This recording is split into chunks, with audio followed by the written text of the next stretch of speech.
Olá, corujas do Palavras Cruzadas. Eu, essa semana, vou pular todos os pedidos. Eu já vou começar por onde vocês querem, que é começar a falar da terceira parte do Sapiens. Falei no primeiro post da Revolução Cognitiva, falei no segundo post da Revolução Agrícola e agora eu vou falar da Revolução Científica, que é o que está levando a gente para um futuro muito doido, que eu estou começando a ver no Homo Deus, que eu estou lá engatinhando na leitura do Homo Deus, ou leitura que faz eu grifar, pá, dedéu. Ele já começa essa etapa falando o seguinte, meus amigos: a descoberta da ignorância. Primeiro ele fala que os últimos 500 anos testemunharam uma explosão no crescimento de seres humanos no planeta. Eu acho que vocês já toparam com esses números algumas vezes, mas nos últimos 500 anos, é assim, a população humana aumentou 14 vezes. Para dizer que, assim, nos últimos 50 anos foi a pior etapa. A produção aumentou em 240 vezes e o consumo de energia em 115 vezes. Mas o momento mais notável e definidor dos últimos 500 anos ocorreu às 5 horas, 29 minutos e 45 segundos da manhã de 16 de julho de 1945. Sacou o que é? Naquele segundo exato, os cientistas norte-americanos detonaram a primeira bomba atômica da história em Álamo Gordo, Novo México.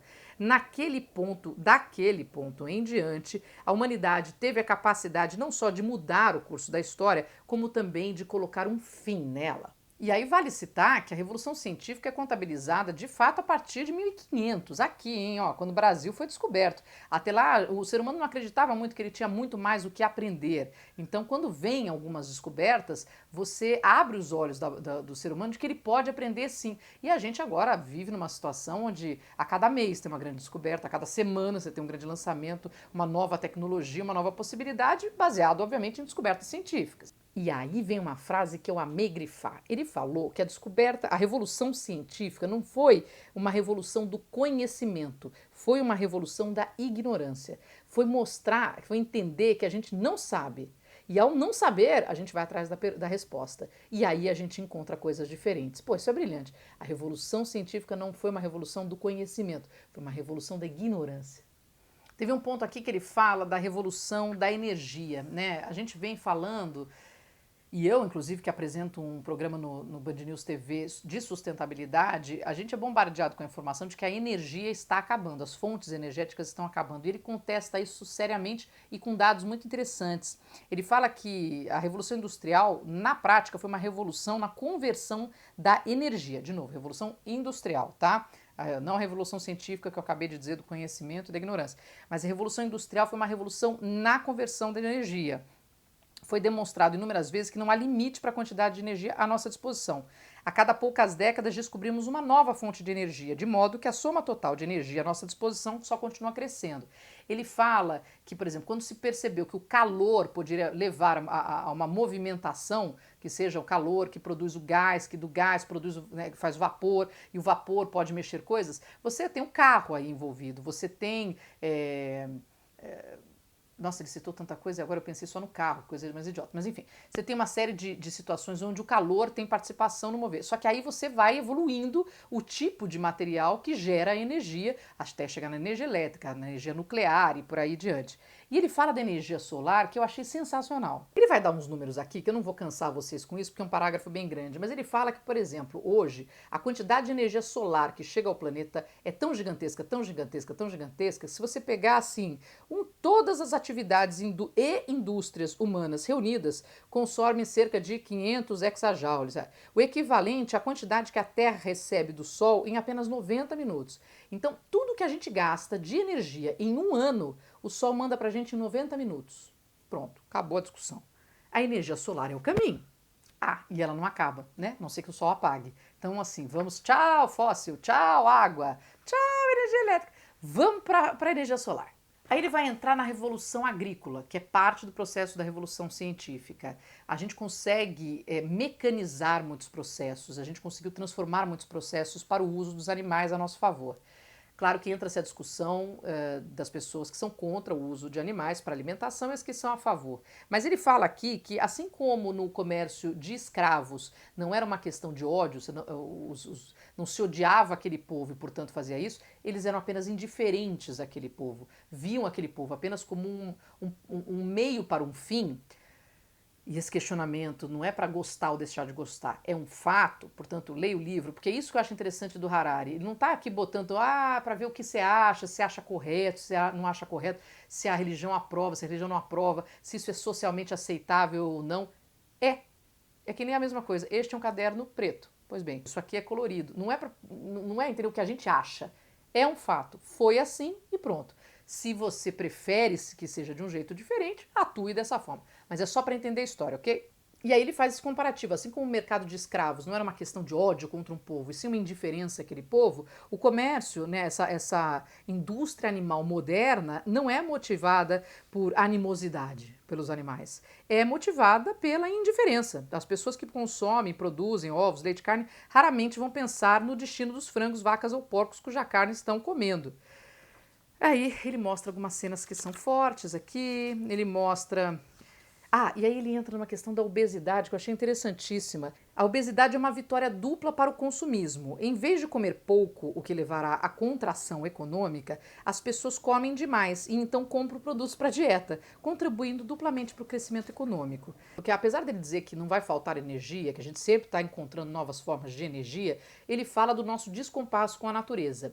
Porque o nível que a gente destrói não é reposto. Então, outros animais estão se saindo melhor às condições que nós mesmos estamos criando, como ratos e baratas. Então ele fala que talvez daqui a 65 milhões de anos, ratos inteligentes olhem para trás e sintam-se gratos pela dizimação causada pela humanidade, assim como hoje podemos agradecer aquele asteroide que destruiu os dinossauros, né?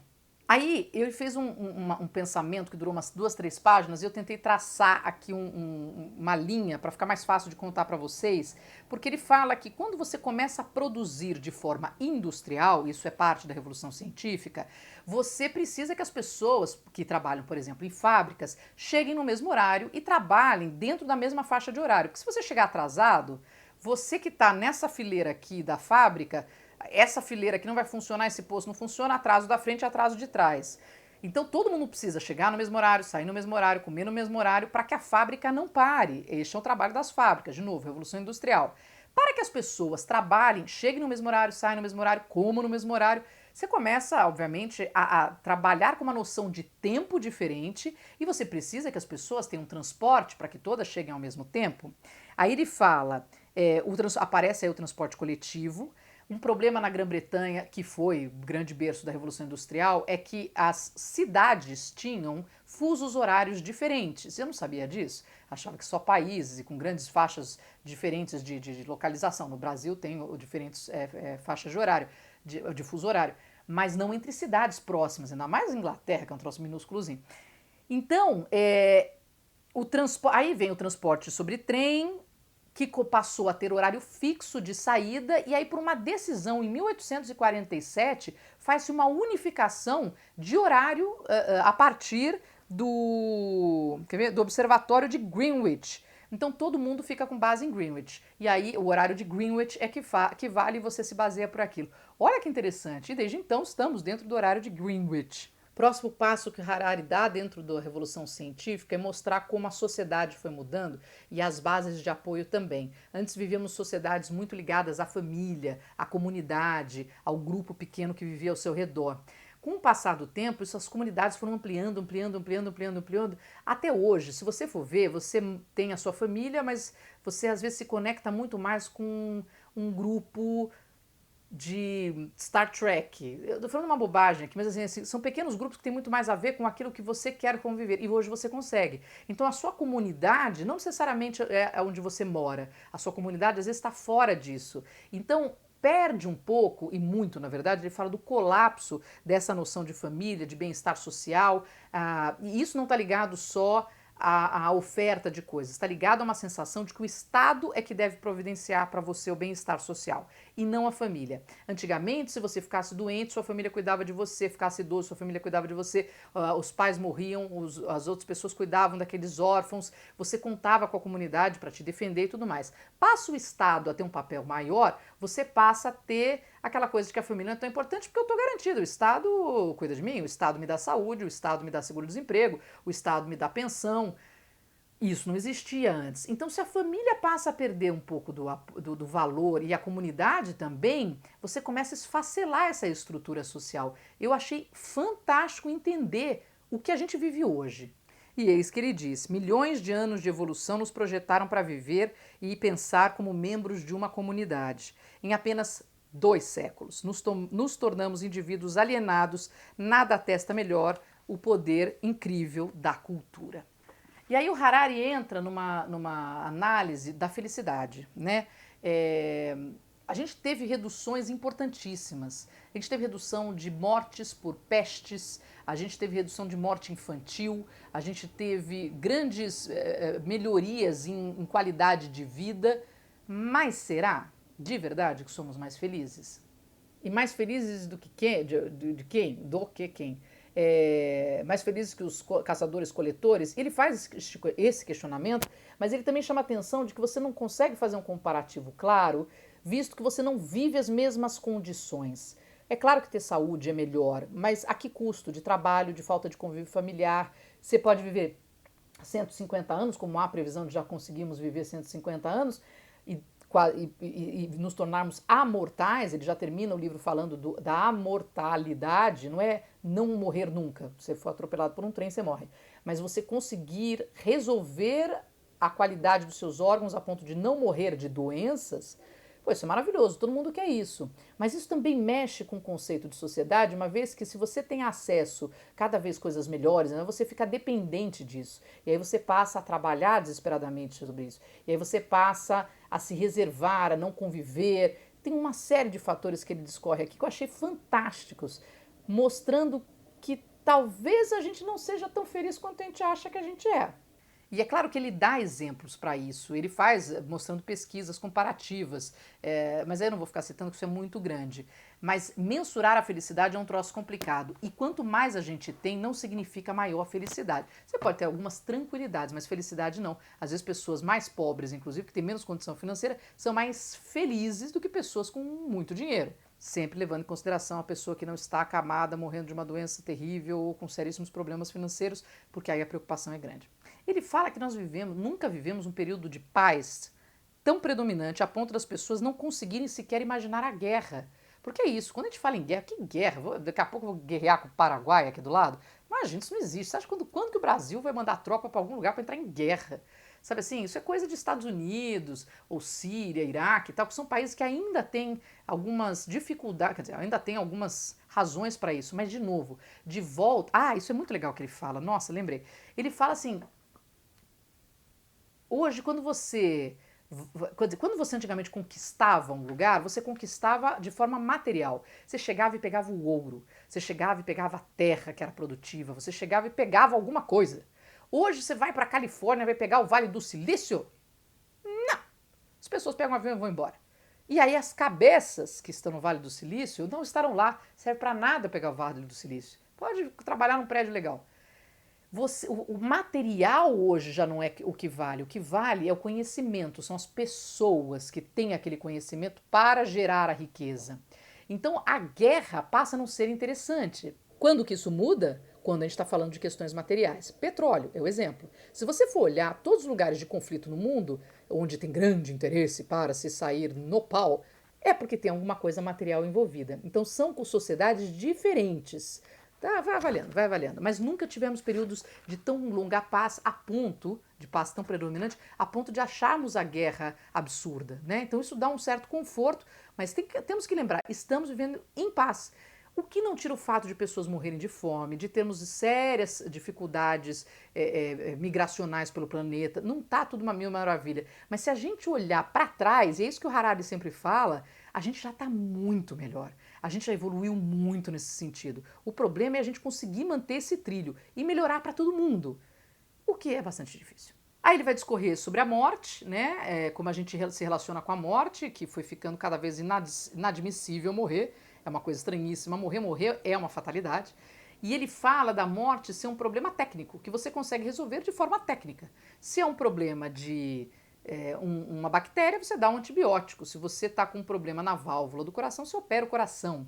Por isso que ele fala de hoje já ser possível pessoas com muita grana ter acesso a metodologias que vão estendendo a vida. E ele fala até de uma coisa de um grupo de pessoas muito milionárias que já prevê que a cada 10 anos, você dando uma recalchutada em você, você consegue viver eternamente, porque você arruma os órgãos, você dá uma repaginada e você consegue continuar vivendo. O que não te salva de um asteroide, não te salva de um trilho de trem e um grande choque, não te salva de um tiro na testa.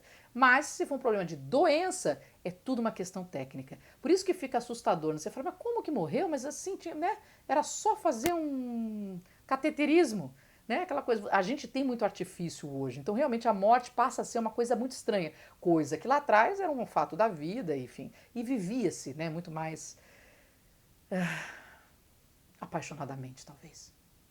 Vamos encerrando o Sapiens com a parte que ele fala aí dessa transformação do deixarmos de sermos homo sapiens, deixarmos de sermos homo sapiens e caminharmos para outra coisa. Ele fala das próteses, ele fala da nossa bioquímica, ele fala do cérebro humano sendo colocado no computador. Ele pergunta até se um vírus de computador é um ser vivo, porque ele se adapta, ele entra, ele se prolifera. E o que é isso a não ser um ser vivo? E ele vai levando a gente a um pensamento importante.